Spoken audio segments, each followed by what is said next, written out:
สบายดีเอาละมื้อนี้นี่สิมาตอบดอนวิกฟรีดอม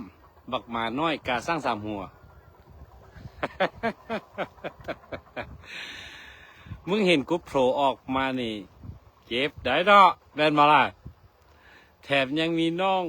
เสือเอ้ยยังมีน้องแอมมี่เอ้ยโอ้โหเจ็บแหงไหนดอนวิกบักหมาน้อย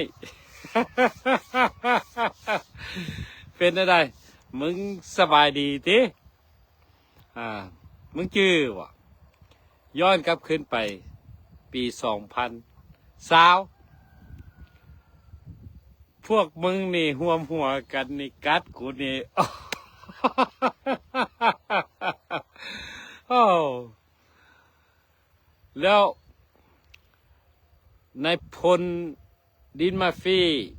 อเมริกากับดินมาฟีลาวฮะนะมึงบ่ไปกอดพ่อมึงละบ่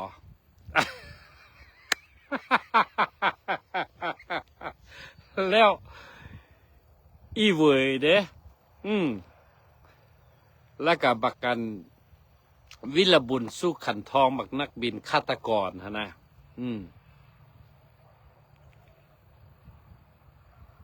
พวกมึงฮะนะ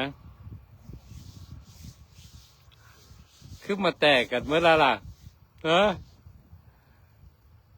ตอนกูมาเนี่ย คันพวกมึงบ่ด่ากูเนี่ยกูบ่เฮ็ดจักเถื่อแล้วมึงกับบักคอนบักเซียวมึงเด้กอดคอกันเนี่ยโอ้สุดเลยเป็นอะไรแล้วกูถามมึงดูจากวันนั้นมาถึงวันนี้การต่อสู้ของมึงไปฮอดใส่แล้วล่ะหรือว่ามันนั่งเฮาเสียดายประเทศลาวล่ะมึงบ่ต้องมาถามกูหรอกกูเป็นบักโม่งบักแมว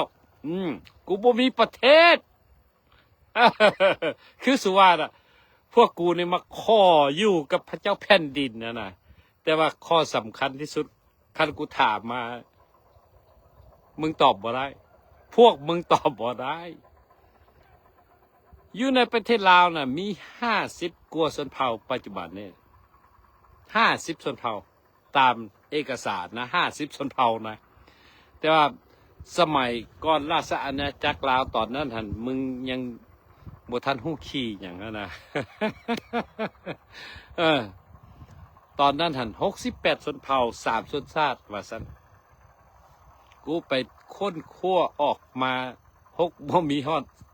68จักเอามาแต่ใส่68ครับนะ เขียนเป็นตัวนัมเบอร์แต่ว่าบ่เคยเฮ็ดโฮมเวิร์กมึงว่ากูนี่มาอเมริกันใน50 ปีบ่กูมาปี1987เดือน12วันที่17อีกเทื่อนึงนะวันที่17เดือน12ปี1987กูมาตกอเมริกามึงไล่เอานะว่ากูมาได้ฮอด50 ปีคือมึงเว้าบ่มึงฮู้จักบวกลบคูณหารอยู่อ่ะกูถามมึงก่อน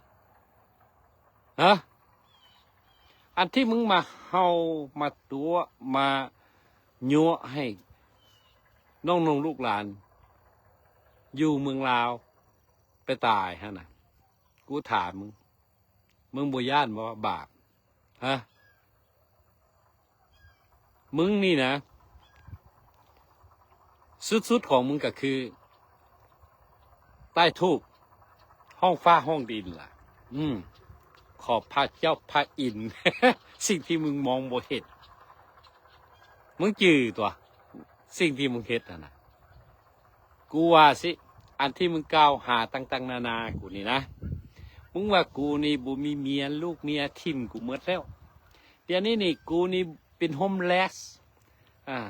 กูมาขออยู่กับคนอื่นมาเฝ้าฟาร์มเขา มึงอิสากูบ่มึงบ่โง่นี่นะดอนเวกกูฝากให้มึงกล้าท่ากูบ่ล่ะ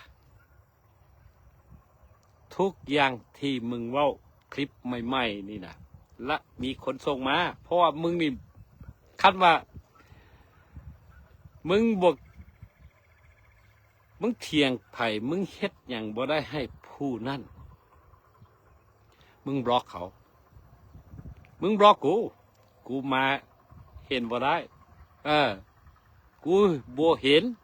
แต่คนส่งมาแล้วปัจจุบันนี้น่ะกูบ่มีเวลาแต่กูรู้สึกว่าสู้เฮ็ดเกินไปกษัตริย์กูจึงออกมานะเมื่อกูออกมาความจริงมันออกมาเรื่อยๆก็จะบอกคือมึงบอกคือพวกมึงออกมาเทื่อใดสั้นโอ้โหต้นต่อมันคนอยู่ในประเทศลาวเขียนด่าสู่เนี่ย กูรู้สึกว่ากูสงสารสู่อ่ะสู้โง่หรือว่าสู่สลาดแท้วะเมื่อวานนี้เพราะแท้ๆกูอยากให้พวกมึงหันได้ฟังเมื่อวานนี้กูว่าถึงว่าย้อนไผ่จึงมีลาวนอกในวันนี้กูว่าซื่อๆโลดว่าน้ำหน้าลาวกะสร้างสามหัวที่มาเห่านะตัวรอว่านี่ตัวรอว่าเฉพาะคนที่มาเห่าเสรีควยได้หลายปีหลาย10 ปีตัวยัวหลอกลวงคนบ่ได้เป็นทหารกะมาอ้างตัวเองว่ากูนี่เป็นทหารกูนี่เป็นสั้นนี่สั้นนั่นโอ้ฮอดสั้นในพลขึ้นคือในพลคำบังที่ว่าอยู่รัฐมึงนะบักดอนเวก คำบังบอกเคยเป็นทหารแต่เป็นในพล บ่ต่างอย่างกับมึงล่ะมึงบ่เคยเป็นทหารแต่มึงเสือกมาใส่สุดทหาร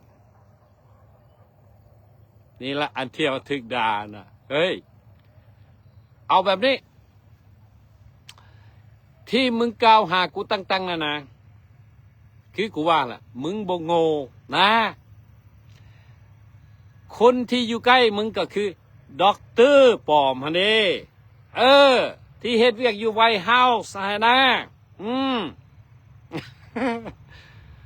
พวกมึงบ่โง่พวกมึงก็ไปค้นซื้อกูกับตู้ล้อ TOULOR พวกมึงคือมังโง่แท้ก็โคตรมึงก่อนสิเว้าหะนะว่าปั๊บแบบนั้นน่ะคนเขาฮู้ว่าตู้ล้อเป็นของจริงฟาร์มนี้ของกู กูสิเป็นเลี้ยงไก่ไผ่กูเลี้ยงให้กูนี่นะกูเฮ็ดให้กูนี่นะกูมีปากมีท้องกูบ่ได้ไปขอทานคือมึงเว้า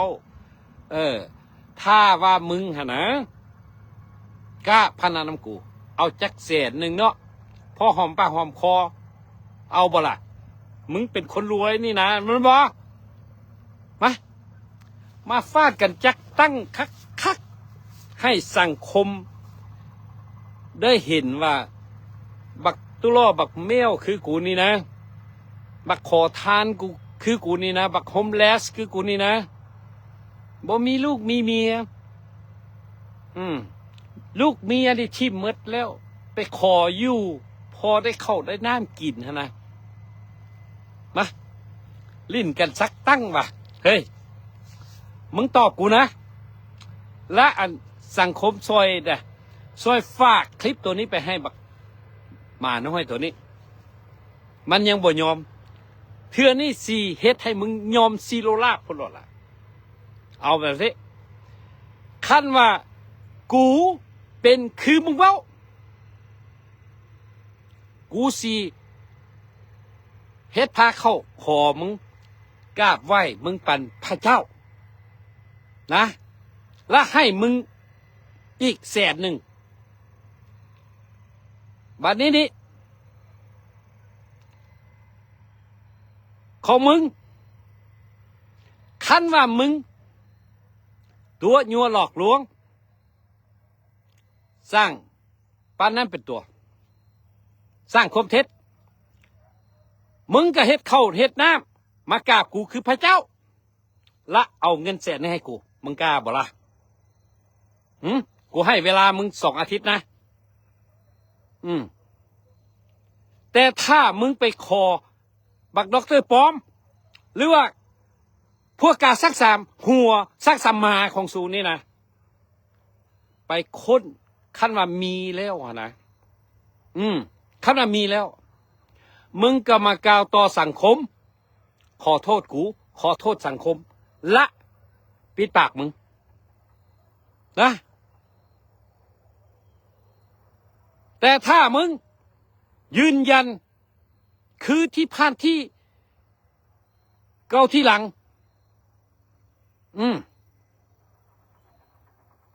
และเอาตามความที่มึงเว้าหันประมาณ5 นาทีนี่ละ4-5 นาทีนี่ละมึงบอกกล้าเว้าฮอดซื้อกูแต่กูกล้าเว้าซื้อมึงแม่นบักดอนวิกว่าซั่นน่ะฟรีดอมเนาะมึงนี่ดอนวิกฟรีดอมเสรีประชาธิปไตย กูว่าเต็มเลยแต่กูตั้งชื่อให้มึงว่ามึงแมนบักหมาน้อยกาซัก3 หัวมาเฮา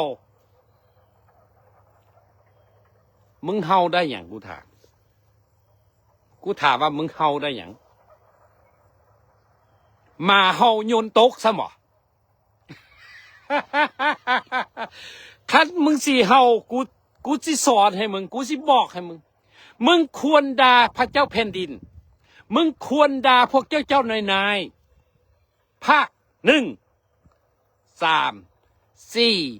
5รวมใส่พวกที่สั่งสอนมึงโดยมึงบ่ฮู้ขี้หมูขี้มาอย่างแล้วมึงมาเฮาขนาดนี้ละมึงถามตัวมึงว่าตอนนั้นมาเฮาตอนนี้มึงได้อย่างคนสั่งหัวมึงพ่อแม่มึงบ่สั่งสอน กูบ่ได้ยิ้มหัวอีกมึงจื้อบ่ตอนนั้นกูยังมีคลิปตอนนั้นมึงจื้อบ่จ้างทนายฮอด3 คนใช้เงินเป็นล้านยังจับกูบ่ได้อีกมึงนี่แค้นกูบอกมึงเลยเด้ปืนเสรีของมึงก็มียื้อสารละอันปืนที่เอามาใส่คัดอยู่แอวมึงขนาดกลับขึ้นเอามาคัดตีนะจกมาเฮ็ดคืออันขโมยหนะจี้อีกทีกูจึงว่ามึงเก่ง เอางามสั้นๆมึงกล้าท่ากูบ่ล่ะเอาจัก100,000หอมๆเนี่ย น้อยๆนึงดอกสำหรับมึงนะกล้าบ่ล่ะเอาแบบนี้เขาอยู่ประเทศอเมริกาเนี่ยนะมึงเป็นลูกผู้ชายพอบอกกูถามมึงมีทนายบ่กูถามมึงก่อนมึงมาอยู่อเมริกามึงมีทนายอยู่บ่คันมีหะนะกูบอกว่าอันใดทั้งนั้นที่กูว่านี้หมายความว่าตอนนี้นี่นะกูสิเอาให้มึงอยู่กับมัดเลยคันว่าครั้งนี้กูท่ามึงไหนที่มึงกล่าวหาต่างๆเพราะว่าพวกกาสร้างสมานี้แม่นพวกมักปั้นนั่นเป็นตัวยั่วหลอกลวงบ่เทียบสปปลาวสู่เทียบบ่ได้เทียบซ้ำนี่บ่ได้เทียบกูซ้ำนี่ก็บ่ได้เอาคันว่าได้มึงกล้าท่านำกูแม่จัก100,000นะ หาทนายความหาคนดีๆแล้วมันนั่งใส่กันแล้วกูสิเอาหนังสือเอกสารเฮือนกูนี้ให้แล้วให้ทนายมึงนะกวดสอบข้ากวดสอบที่ดิน 17.5 เอเกอร์นี้เป็นชื่อกูเป็นชื่อเมียกูหมายความว่าพวกกูยังอยู่น้ำกันแม่ตัว ทุกมื้อนี้พวกกูอยู่น้ำกันแต่ลูกกูนี่ใหญ่หมดแล้วคันเว้าถึงลูกกูเฮียนสูงกว่าลูกมึง อันใดมึงก็บสนากูดอกมึงเชื่อกูนี่แต่ถ้าว่ามึงว่ากูนี่เป็นบักดอนวิกฟรีดอมบักหมาน้อยกาสักสมาอยากสู้กับบักเมียวตุโลกูพร้อมเสมอกูอยากให้สังคมมันได้เห็นพวกกาสร้างสามหมา หน้าแตกจักบากตืมอีกพวกที่ลอยน้ำหนีตามคนมงนะ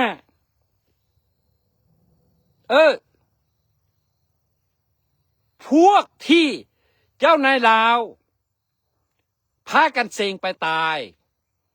และพากันเสงเอาตัวรอดไปยอดดีกูว่าคำนี้นี่กูว่าจะซื่อให้มึงฟังว่าสำหรับลาวไฟขัวราชอาณาจักรลาวหน้าสุนีบวมมีเลือดพุ่นล่ะหน้าซีดนะสุดเผาคือกูนี่มาว่าภาษาลาวซะด้วยยังด่าหมาซีแม่สูพวกหน้าโง่สินะโอ้กูบอกให้มึงเลย สุสิตัวน้องนุ่งลูกหลานพ่อแม่ประชาชนบรรดาเผ่าไปฮอดมือใดรวมเดือนนี้สูยังมีบักกันเทพโยฮะนะเทพโยฮะนะอยู่แคนาดาฮะนะโอ้โหกูมาฟาดสุดนี่คักตัวตัวยัวหลอกลวงบ่ต่างยังกับมึงเลยบักดอนเวกความชั่วของสุนีสุดที่ยะ พรรณนาเอาแบบนี้คันมึงยั่งยืนตามคบโง่ของมึงปะทะน้ำกูแจ็ค100,000นะคันมึงชนะกูคือกูว่าล่ะกูสิเฮ็ดพาเข้ากราบขอโทษมึงให้เงินมึง100,000แต่ถ้ามึงแพ้กูมึงเฮ็ดคือกันนะมาลิ้นกันสักตั้งให้สังคมนี่นะแล้วกูสิให้คนมาถ่ายprofessional ถ่ายเลยมึงเตรียมตัวนะเป็นผู้ต่างหน้าของฝ่ายราชอาณาจักรลาวนะกูสิเป็นฝ่ายต่างหน้าให้สปปลาวเอาบ่ล่ะเพราะว่าจากกูได้อ่านได้ศึกษาได้เห็นกับตาตอนน้อยๆมาฝ่ายราชอาณาจักรลาวใส่กันไม่ได้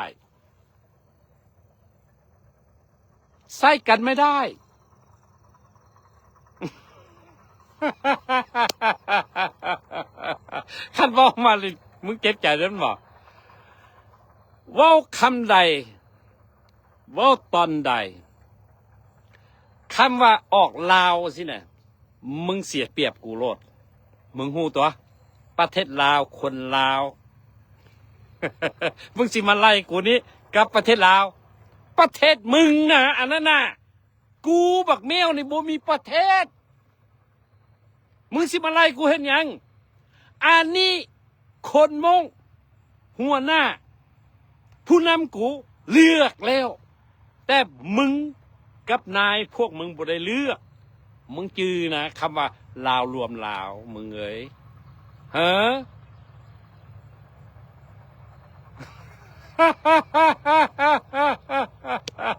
กันเว้ามานี่กูบอกให้มึงเลยว่าหน้าแตกนะมึงเอ้ยเออเอาไปสิสั้นๆมึงจื้อคำเว้าของมึงคลิปตัวนี้กูมีหมดละเป็นลูกผู้ชายหน่อยนะแต่ถ้าว่ามึงบอกกล้าปะทะหรือว่าบอกกล้าพนันน้ำกูมึงหู้ว่าผิดแล้วนะมึงเฮ็ดคือตอนมึงเฮ็ดให้บักกันไอ้หนุ่มสีไข่นะแต่ว่าเปลี่ยนจากที่มึงขอฟ้าขอดินให้เขาตายมึงแซงเขาตายนะแต่มึงมาจับทูบแล้วใส่เสื้อกับสร้างสามามึงกับส่งอันทหารฮะนะ แล้วมึงมากราบขอโทษกูกับสังคมละมึงปิดปากมึงแต่ถ้าว่าเฮ็ดคือคลิปที่มึงมาก้าวหาตั้งนานากูนี่นะเอาตามนี้นะ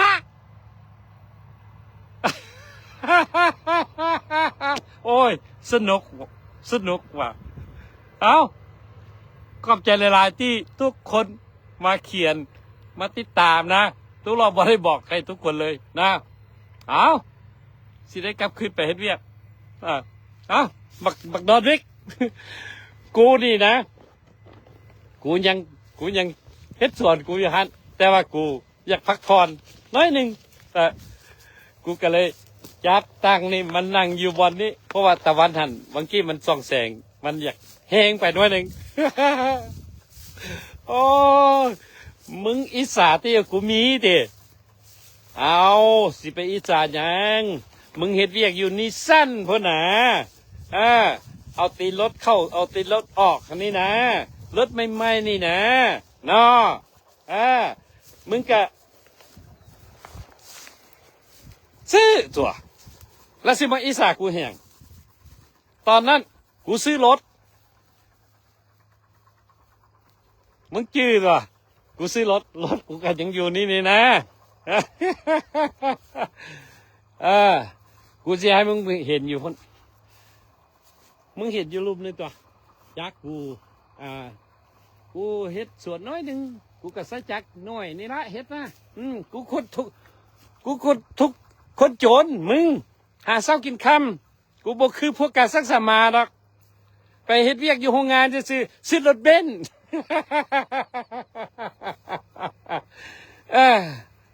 โอ้โหอันกูเลี้ยงเป็นเลี้ยงไก่นี่กูเลี้ยงให้ของกูนี่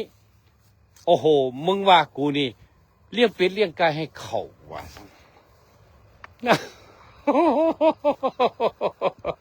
เอาใกล้ละกูสิพามึงไปเบิ่ง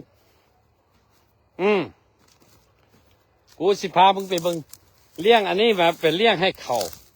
กูเลี้ยงกูอยู่ในเฮือนกูเนี่ยนะกูมีเครื่องน้อยๆกูบ่มีเครื่องใหญ่ดอกใส่เทื่อนึงก็30-40ลูกพอได้3-4โต4-5โตบางครั้งกูมันบ่กูยังเฮียนอยู่กูยังเฮียนอยู่บางครั้งก็พอต้นต่อกูได้ไก่นี่ก็ได้30-30โตนี่เด้คอกเป็ดคอกไก่กูเฮ้ยกูเฮ็ดตามมีตามเกิดกูมีสำเร็จกูก็เฮ็ดสำนั้นสำนี้